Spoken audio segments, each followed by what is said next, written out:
আমাৰ চেনেলৰ নতুন এটি ভিডিঅ'লৈ আপোনালোক সকলোকে স্বাগতম জনালো। বৰ্তমান আমি ভাৰতৰ ভিতৰতে আটাইতকৈ ডাঙৰ অৰ্কিড পাৰ্কখনত আছো, যিখন অৰ্কিড পাৰ্ক কাজিৰঙা নেশ্যনেল পাৰ্কৰ নিচেই কাষতে আছে। আৰু এয়া চাওক পাৰ্কৰ বাহিৰৰ পৰিৱেশ, বিভিন্ন ধৰণৰ দোকানেৰে ভৰপূৰ, য'ত অসমৰ সংস্কৃতিৰ সৈতে জড়িত বিভিন্ন ধৰণৰ সামগ্ৰী কিনিব পাৰিব। বাৰু বলক এতিয়া ভিতৰত প্ৰৱেশ কৰোঁ, কিন্তু ভিতৰত প্ৰৱেশ কৰাৰ আগতে প্ৰথমতে টিকেট ল'ব লাগিব। টিকেট প্ৰাইচ 100 টকা পাৰ পাৰ্চন, আৰু অসমক বাদ দি ভাৰতৰ যদি বিভিন্ন ঠাইৰ পৰা লোকসকল আহে তেওঁলোকৰ টিকেট প্ৰাইচ 200 টকা। বাৰু যি নহওক, আমাৰ টিকেট কৰা হৈ গ'ল, ভিতৰত প্ৰৱেশ কৰিলোঁ আৰু এতিয়া প্ৰথমতে ফুলবোৰকেই চাই লওঁ। আৰু এয়া চাওকচোন বিভিন্ন ধৰণৰ ফুলবোৰ, সঁচাকৈ পৰিৱেশটো ইমান ধুনীয়া লাগিছে নহয়, যেন ক'বলৈ ভাষা নাই। ইয়াৰ উপৰিও এই পাৰ্কখনত যে বিভিন্ন ধৰণৰ ফুলবোৰহে দেখিবলৈ পোৱা যায় তেনেকুৱা নহয়, তাৰোপৰি অসমৰ সংস্কৃতিৰ সৈতে জড়িত বিভিন্ন ধৰণৰ সামগ্ৰী তথা অন্যান্য বহুত বস্তু দেখিবলৈ পোৱা যায়, যিবোৰ আপোনালোকে ভিডিঅ'টো এফালৰ পৰা চাই থাকিলে সকলোবোৰ গম পাই থাকিব। প্ৰথমতে আপোনালোকে ফুলবোৰ চাই লওক, তাৰ পাছত আগুৱাই গৈ থাকিম আৰু কি আছে এই সকলোবোৰ চাই যাম। চাওকচোন ইমান ধুনীয়াকৈ ফুলবোৰ ৰাখিছে নহয়নে? আচলতে অসমৰ সংস্কৃতিৰ সৈতে জড়িত বিভিন্ন ধৰণৰ ফুলবোৰ ইয়াত সংৰক্ষণ কৰি ৰখা হৈছে। আৰু এতিয়া আহিছোঁ এটা নেশ্যনেল মিউজিয়ামত, য'ত অসমৰ সংস্কৃতিৰ সৈতে জড়িত পৌৰাণিক সামগ্ৰীবোৰ ৰখা হৈছে। এইবোৰ চাওকচোন, যিবোৰ সামগ্ৰী অসমৰ পৰা হয়তো এতিয়া লাহে লাহে লুপ্ত হ'ব ধৰিছে, কিন্তু ইয়াত ইমান ধুনীয়াকৈ সংৰক্ষণ কৰি ৰখা হৈছে, যিবোৰ আমি চকুৰ আগত দেখিবলৈ পাইছোঁ।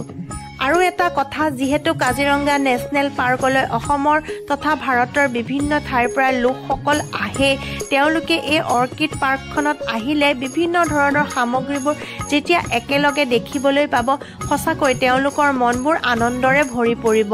আমাৰো খুবেই মনটো ভাল লাগিছে এই সামগ্ৰীবোৰ, যিবোৰ এতিয়া একেলগে দেখিবলৈ পাইছোঁ।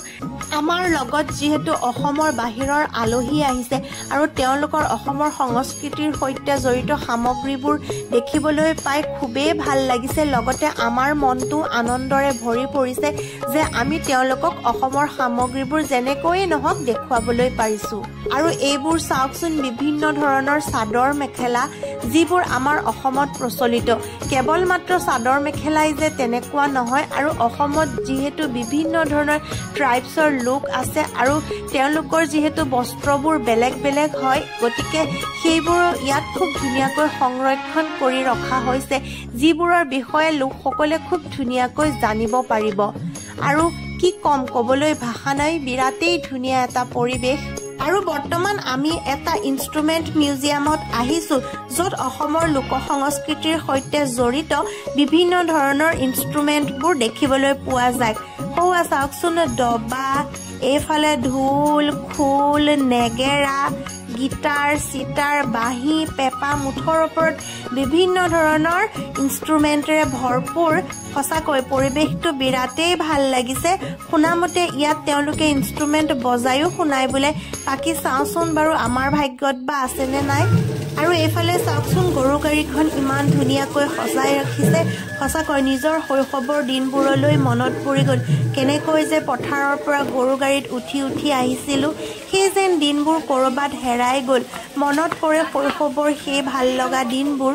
আৰু যি নহওক বাৰু, সেইবোৰ এতিয়া মনত নেপেলাওঁ। আৰু এয়া চাওক, ল'ৰা ছোৱালীবোৰ জোলাত জুলি আছে, মুঠৰ ওপৰত বিৰাটেই ধুনীয়া পৰিৱেশটো। আৰু সৌৱা দেখিছেনে, ইয়াত ট্ৰেডিশ্যনেল ড্ৰেছ পিন্ধি ফটোও উঠিব পাৰি। চাদৰ মেখেলা পিন্ধি এওঁলোকে ফটো উঠি আছে। বাকী বলক আগলৈ গৈ থাকোঁ, আৰুনো কি আছে চাওঁ। বহুত ডাঙৰ হয় এই গাৰ্ডেনখন, আৰু ইয়াত বিভিন্ন প্ৰজাতিৰ ফুলবোৰ বিক্ৰীৰ কাৰণে ৰখা হৈছে। তাৰোপৰি অসমৰ বিখ্যাত চাহপাতৰ চাহ ইয়াত আপোনালোকে পাব। আৰু এয়া চাওক ষ্টেজত বিভিন্ন ধৰণৰ অসমৰ সংস্কৃতিৰ সৈতে জড়িত কালচাৰেল অনুষ্ঠানবোৰ উপভোগ কৰিবলৈ পাব। এয়া ষ্টেজতে হ'ব, কিছু সময়ৰ পাছতে হ'ব। তেওঁলোকে আধা ঘণ্টা গেপ দি অনুষ্ঠানবোৰ কৰে। আমি অনুষ্ঠান চাম বুলি ভাবিছোঁ, সেয়েহে ইয়াতে বহোঁ আৰু নেক্সট অনুষ্ঠান উপভোগ কৰোঁ।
পাৰ্কৰ ভিতৰত ঘূৰি আছোঁ বহুত ভাল লাগিছে আলহীয়ে বিশেষকৈ বেছি ভাল লাগিছে আমাৰ কাৰণে বিশেষ একো নাই কিন্তু আলহীয়ে যেতিয়া ভাল লাগিছে বুলি কৈছে সেইটোৱে আমাৰ কাৰণে বহুত ভাল লগাৰ কথা এতিয়া তেওঁলোকে প্ৰগ্ৰেমবোৰ চালে আৰু এতিয়া আমাৰ যাবৰে হৈছে আৰু বাকি আৰু যদি কিবা ৰৈ গ'ল হেয়া মই দেখুৱাবলৈ চেষ্টা কৰিম আপোনালোকক বোটিং আছে ইয়াত বোটিং ফেচিলিটি হেতু মই দেখুৱাম চিলড্ৰেন পাৰ্ক আছে হেয়াও দেখুৱাম মই আপোনালোকে চাই লওক বাৰু আগতে আৰু এয়া চাকচোন সোফা সেটবোৰ ইমান ধুনীয়াকৈ ৰাখিছে অসমীয়া বেটৰ সোফা সেট জোতা চেন্ডেল খুলি যাব লাগে মই নাযাওঁ আৰু কিনো সেইবোৰ চাবলৈ যাম আৰু এইফালে এটা পুখুৰী টাইপ আছে কি আছে মই ইমান ধৰিব পৰা নাই অলপ আগত আছে তাত বোটিং ফেচিলিটিও আছে বোটিং কৰিব পাৰে এতিয়া বোটিঙত নাযাওঁ আৰু এইফালে যায় আপোনালোকক মই দেখুৱাই দিছোঁ ৰবক সাইডটো এইয়া এইফালে আছে আগত গৈ জংঘল মানে গছ গছনিৰে ভৰপুৰ পাহাৰৰ ওপৰত যে ভয় লাগে আৰু আগলৈ নাযাওঁ ইয়াৰ পৰাই দেখুৱাইছোঁ হো আগত আছে বোটিং তাত নাযাওঁ আৰু দিয়ক সেইখিনি আপোনালোকক দেখুৱালোঁ এতিয়া মই আপোনালোকক দেখুৱাই দিওঁ চিলড্ৰেন পাৰ্কখন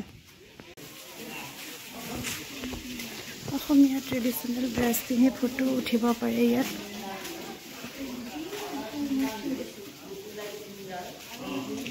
এইবিলাক বিভিন্ন প্ৰজাতিৰ ধান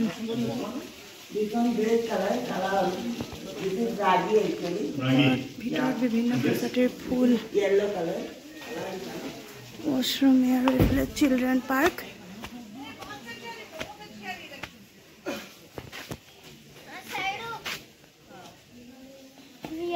আৰু আগতো কিবা আছে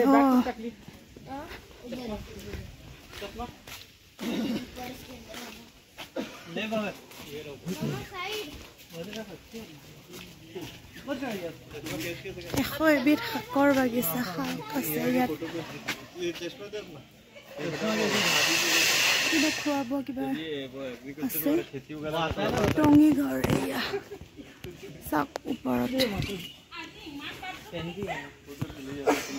বেছি দেখুৱাই থকা নাই মই আৰু অলপ অলপকৈ দেখুৱাই দিছোঁ ল'ৰা ছোৱালীবোৰে পাৰ্ক দেখিলে আৰু যাবই মন নকৰা হ'ব সিহঁতক পাৰ্কত অনা নাই সিহঁতক বহুৱাই থৈ মই এইখিনি বোলো ভিডিঅ' এটা বনাই লওঁ বুলি আহিলোঁ আৰু লগতে আপোনালোককো দেখুৱালোঁ বিৰাটেই ধুনীয়া এটা পৰিৱেশ বহুত ভাল লাগিল যিসকল অহা নাই তেওঁলোক আহিব আহিলে গোটেই কালচাৰবোৰ অসমীয়া যিবোৰ কালচাৰ গোটেইবোৰ আপোনালোকে ইয়াত উপভোগ কৰিবলৈ পাব বিশেষকৈ বাহিৰৰ মানুহ যদি আহে তেতিয়াতো আৰু ক'বই নালাগে কাৰণ তেওঁলোকতো এটা বিশেষ ছিজনত নাহে যি ছিজনতেই নাহক কিয় ইয়াত অনুষ্ঠানবোৰ হৈ থাকে যিহেতু তেওঁলোকৰ সেইটো অনুভৱ নহ'ব আৰু সকলোবোৰ উপভোগ কৰিবলৈ পাব বাকী তেওঁলোকৰ মুখেৰে শুনকচোন বাৰু তেওঁলোকেনো কি ক'লে এই অনুষ্ঠানটোৰ কথা অনুষ্ঠান নহয় দেই এই অৰ্কিডখনৰ কথা